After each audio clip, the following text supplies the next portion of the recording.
Assalamualaikum warahmatullahi wabarakatuh. We are from Group C and want to present the results of our discussion entitled Multimedia Learning. Then let me introduce our group. My name is Fariz Rabbani Hasan and my friend Intan Asyifah, Fatimah, Zahra, Yulianto, Putri.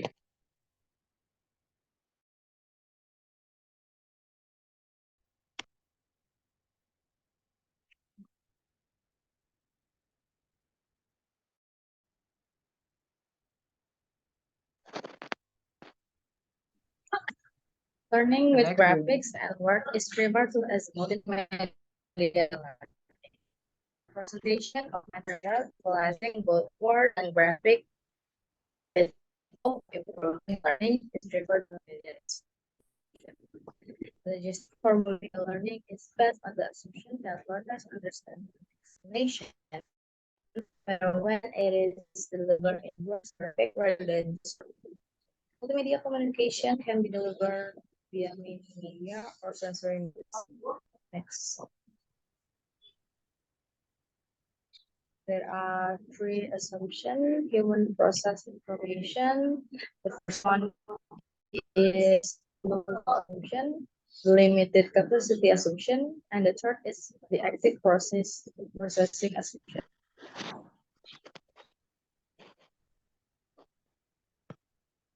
Okay, so the dual channel. Humans have different channels for people and audio information. In other words, people may process information from both the visual and oral channels. And this is on information through both text, visual, and narration auditory in multimedia presentation can lead to more effective learning when learners can engage with both visual and auditory information consecutively, and it can improve comprehension and retention. For example, in a learning module for teaching a complex concept, you might have on-screen text explanation channels presentation can help learners process the image effectively. Next.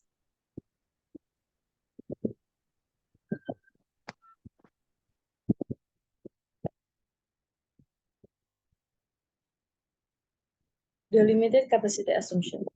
This concept is founded on the notion that when learning through multimedia presentation, individuals have limited cognitive resource or mental capacity for processing information.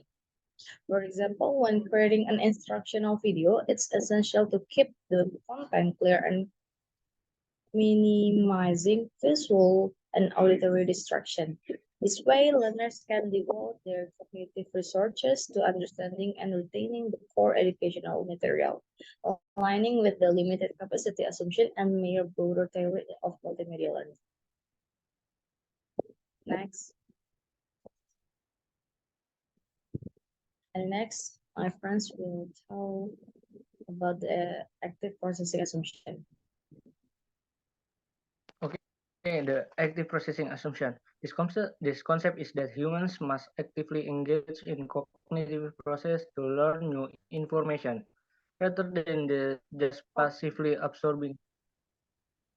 Specifically, students need to identify and select relevant material, organize it into visual or verbal models, and integrate those new models with prior knowledge. For example, in a study conducted by a teacher, students were asked to watch a multimedia presentation.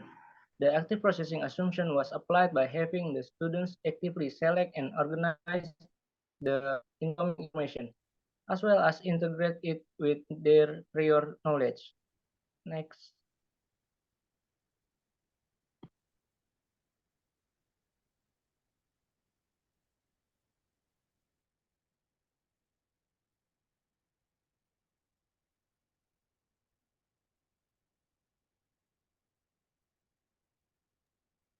Okay, and then the limit capacity obsession. The limit capacity obsession showcase The human have hard limit on the amount of information they can process at any given moment.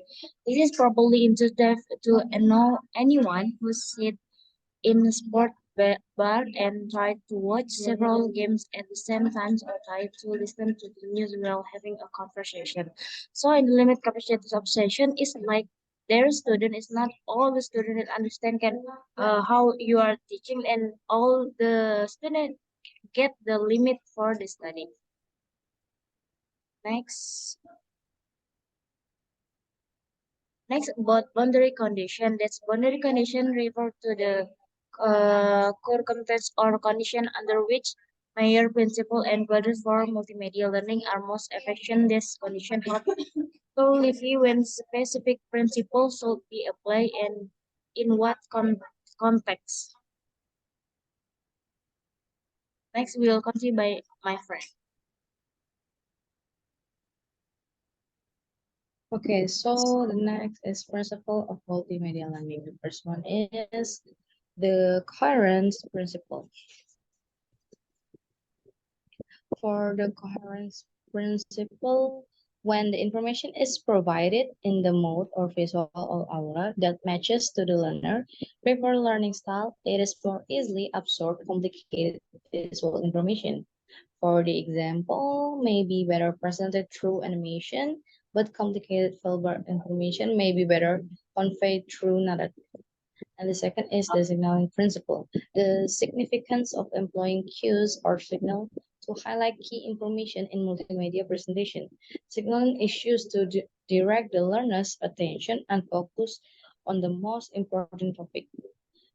The significance of employing cues or signal to highlight key information in multimedia presentation. Signaling is used to direct the learner's attention and focus on the most important topic. Next.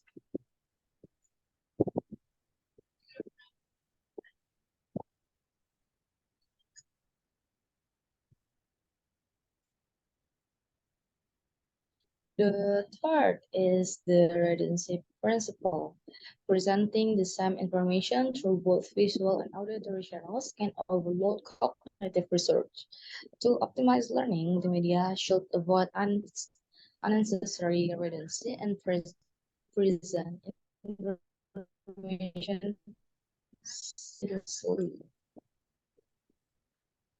And the spatial and contiguity principle. This principle says that learners can better comprehend and read are placed near the relevant image or graphic. According to the spatial principle, alignment of information multimedia presentation should position text level in close proximity to the associate image or graphic to indicate the relationship. Placing text far away from relevant visual can lead to cognitive dis dissonance. Next, my friends. And the next, back.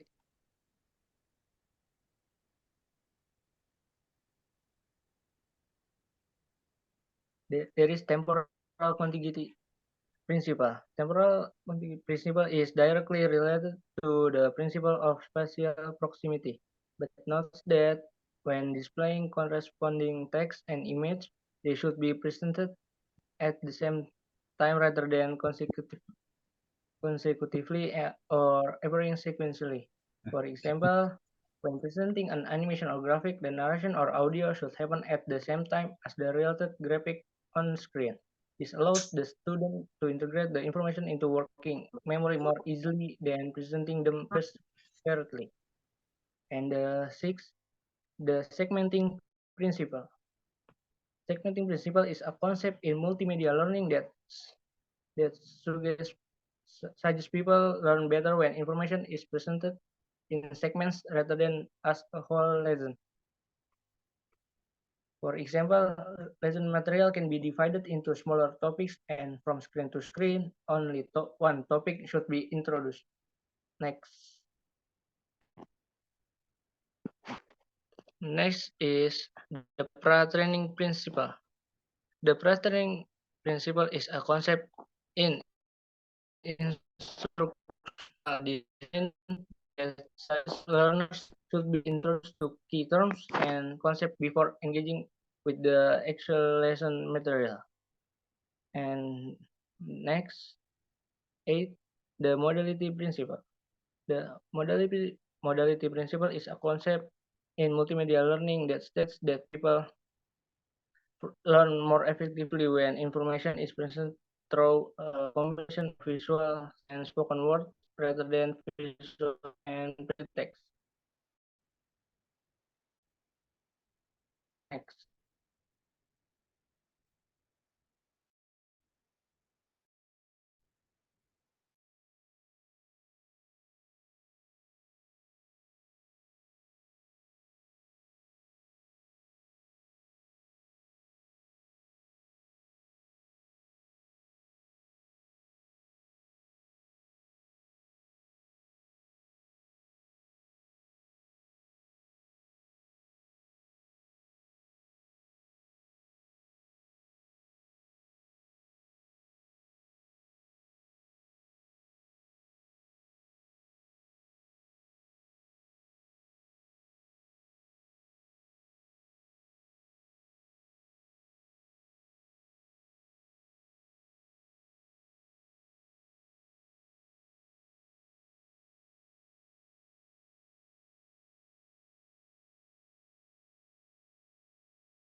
Sorry, Intan, you're still mute.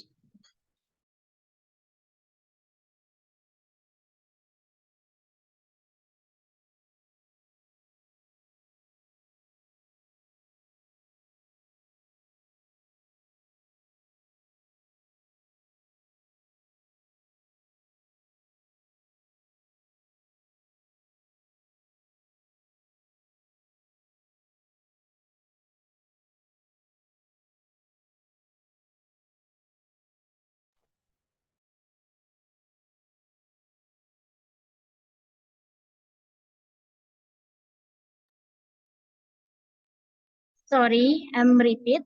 Both principle of multimedia learning. In the point 9 is multimedia principle.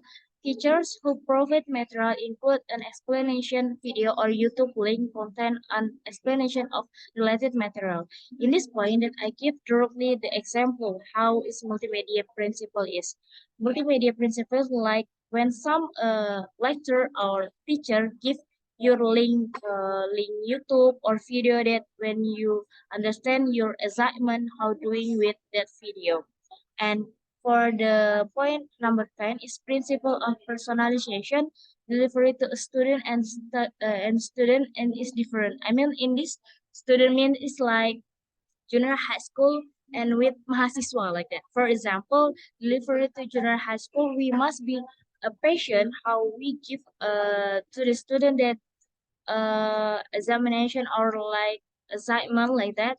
So we must be patient to menjelaskannya like that. And for if we as like we are mahasiswa, uh, here a delivery of material or assignment to student is more basic because students are required to be more independent.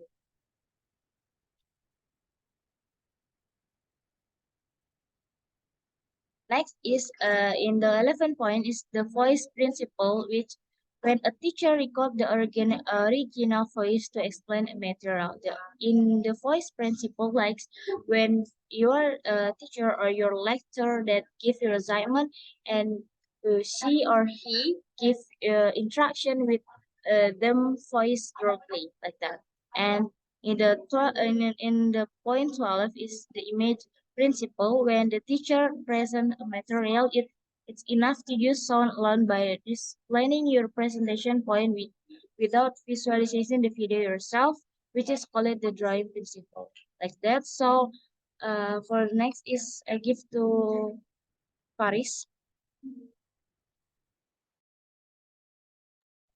Okay, thank you for attention. That's all from our group. Thank you. Wassalamualaikum warahmatullahi wabarakatuh.